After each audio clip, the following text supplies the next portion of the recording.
Livro Diálogo com as Sombras, quarto capítulo, Técnicas e Recursos, o desenvolvimento do diálogo, fixações, cacoetes, dores físicas, deformações, mutilações. Pouco a pouco, o diálogo vai se desenvolvendo a partir de uma espécie de monólogo, pois no princípio, como vimos, é necessário deixar o espírito falar para que informe sobre si mesmo o que acaba acontecendo. Muitos o fazem logo de início, dizendo prontamente a que vieram e o que pretendem. Mesmo a estes, porém, é preciso deixar falar, a fim de nos aproximarmos do âmago dos seus problemas. Outros são bem mais artificiosos. Usam da ironia, fogem às perguntas, respondendo-nos com outras perguntas como com sutis evasivas que nada dizem. É comum tentarem envolver o grupo todo na conversa. Várias artimanhas são empregadas para esse fim.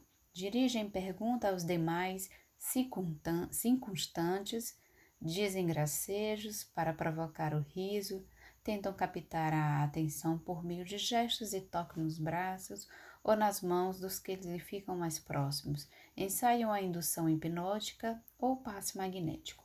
Muita atenção com esses artifícios. Eles trazem em si uma sutileza perigosa e envolvente, pois constituem uma técnica de penetrar o psiquismo alheio. Um companheiro esclarecido e experimentado, que do mundo invisível nos orientava, costumava sempre dar-nos uma palavra inicial de estímulo e encorajamento para as árduas tarefas que nos esperavam cada noite. Todas as semanas ele tinha o hábito de fazer uma saudação geral e depois dirigir-se a cada um de nós em particular com uma palavra mais pessoal, afetuosa e cordial. Seu objetivo não era o de distinguir este ou aquele e nem mesmo de dar conselhos individuais sobre nossos problemas humanos. Era apenas o de estabelecer entre nós todos um vínculo positivo que nos predispunha ao trabalho em equipe. Certamente contribuía para que nos mantivéssemos todos em boa faixa de equilíbrio e concentração. Suas palavras singelas a cada um de nós criavam, pois, este elo necessário ao trabalho. Neste caso, a técnica era obviamente utilizada para o bem, mas sem dúvida alguma, aos espíritos desarmonizados também a conhecem e procuram empregá-la com finalidades muito diversas. Se um companheiro desavisado responde, mesmo com um simples sorriso, os resultados podem se tornar desastrosos. Tivemos disso um exemplo. Certa vez, quando alguém em nosso grupo achou graça num comentário do manifestante, o espírito começou a dirigir-se a ele, esquecendo aparentemente a presença do doutrinador e suas palavras, pois isto faz parte da técnica. Como o companheiro correspondeu à sua abordagem, o espírito sentiu-se à vontade para prosseguir e foi muito franco e espontâneo ao manifestar sua satisfação por ver que encontrava apoio num dos componentes do grupo. Muito embora soubéssemos perfeitamente que este não o estava apoiando, mas certamente o estava favorecendo involuntariamente. Sentiu-se fortalecido e disse, mesmo após longo tempo de conversa, que não se retirava. Esta é outra técnica intimidadora que ainda estudaremos com a clara intenção de desmoralizar o doutrinador que ficaria falando sozinho. Há, pois, excelentes razões para manter como regra, de raríssimas exceções, o princípio de deixar que apenas o doutrinador fale com o manifestante. É através daquele que atuam os espíritos orientadores que ficariam com seu esforço dispersado se tivessem que dar atenção e atuar via intuição sobre todos os componentes do grupo, incumbidos ou autorizados a falar com o espírito. O doutrinador tem que estar, assim, bem atento aos seus companheiros encarnados em torno da mesa, médios ou não, para que se mantenham firmes nas suas posições, o que é importante para o desenvolvimento das tarefas. Estes companheiros não devem fechar-se na indiferença quanto ao que se passa, pois emprestam seu apoio vibratório silencioso ao doutrinador, mas não devem cometer o engano de se envolver na conversa a ponto de, mesmo mentalmente, interferir no difícil diálogo que o doutrinador está tentando estabelecer, para percrustar o arcabouço psicológico e moral do seu interlocutor invisível. Às vezes, as circunstantes encarnados não bem afinados afetivamente com o doutrinador podem introduzir perigosos fatores de desagregação no grupo se persistirem em acompanhar mentalmente a doutrinação com senso crítico imprudente, imaginando o que diriam em tais circunstâncias. Os espíritos manifestantes têm frequentemente condições de captar-lhes o pensamento e, se o fizerem, certamente tirarão partido das discrepâncias, mesmo que ela fique imanifesta. Por isso, tanto se insiste na importância da fraternidade, entendimento e compreensão em todos os componentes do grupo encarnado. Não que o doutrinador seja infalível, perfeito, nem que esteja sempre certo e com a razão, mas ele precisará do apoio e da compreensão de seus companheiros, ainda que tenha falhado, e com frequência ele falha, mesmo porque o terreno em que pisamos no trato com esses irmãos desavorados é difícil, imprevisível e traiçoeiro. Dessa forma, alguém que não possa concordar com os métodos empregados pelo doutrinador a ponto de tornar-se criticamente negativo, deve afastar-se do grupo.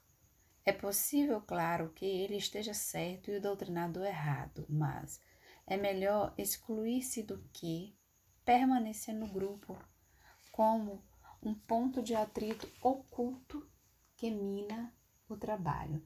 Se não pode ajudar, que pelo menos não acarrete maiores dificuldades.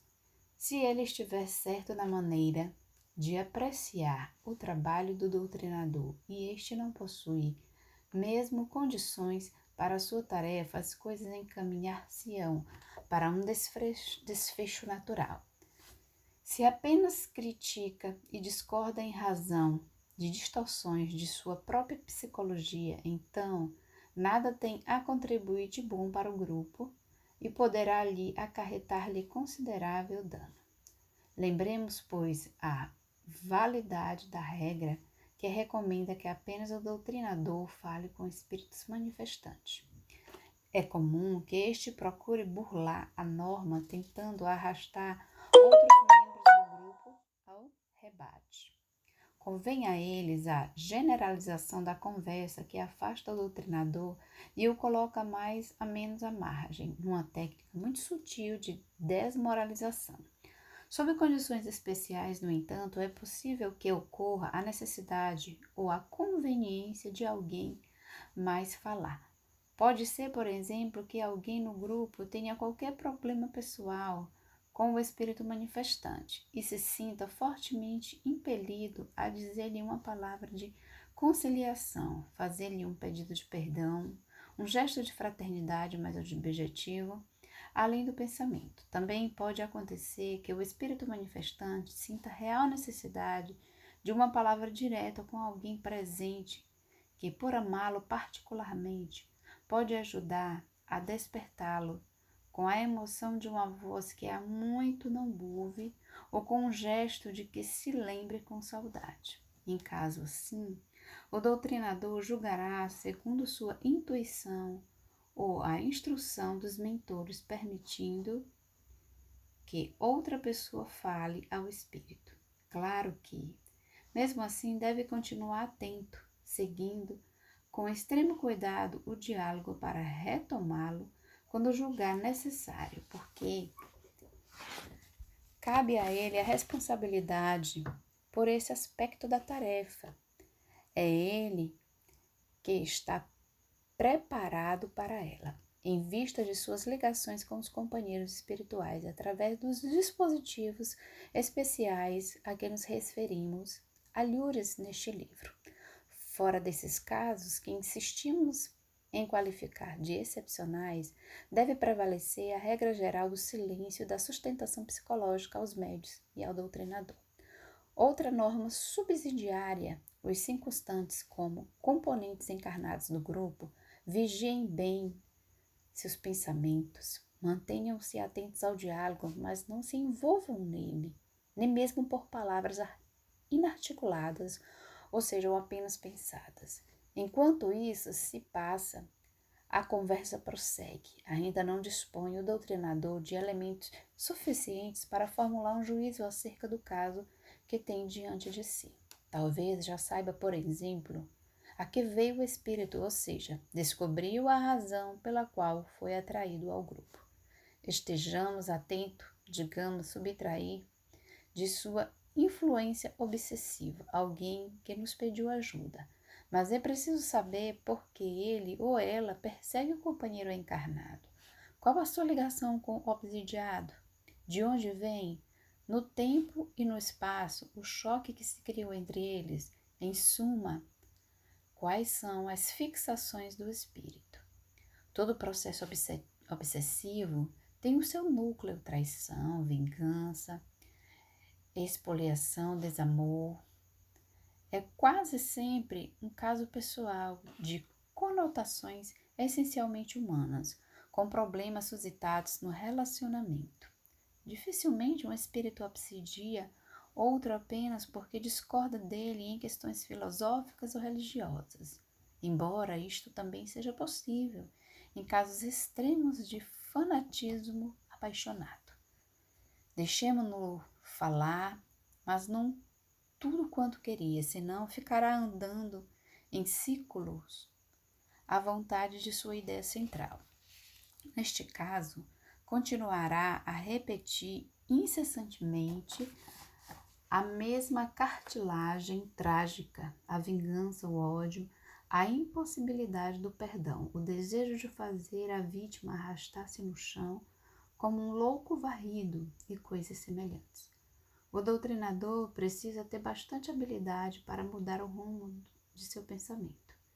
Terá que fazê-lo, não obstante, com muita sutileza, arriscando aqui e ali uma pergunta mais pessoal, falando-lhe de uma passagem evangélica que se aplique particularmente ao seu caso. E sempre haverá uma ou mais que se adaptam perfeitamente às circunstâncias.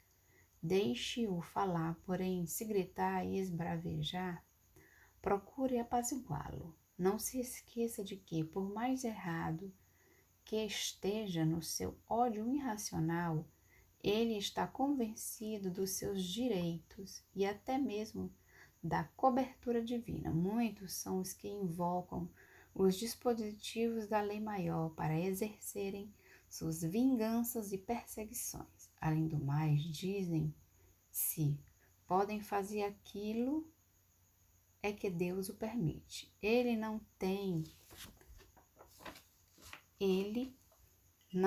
tem poderes para fazê-lo cessar tudo que não exerce tais poderes. Atenção, pois para essas ideias fixas, por mais voltas que dê o espírito, mesmo com a intenção consciente de ocultar sua motivação, ele não conseguirá isso por muito tempo.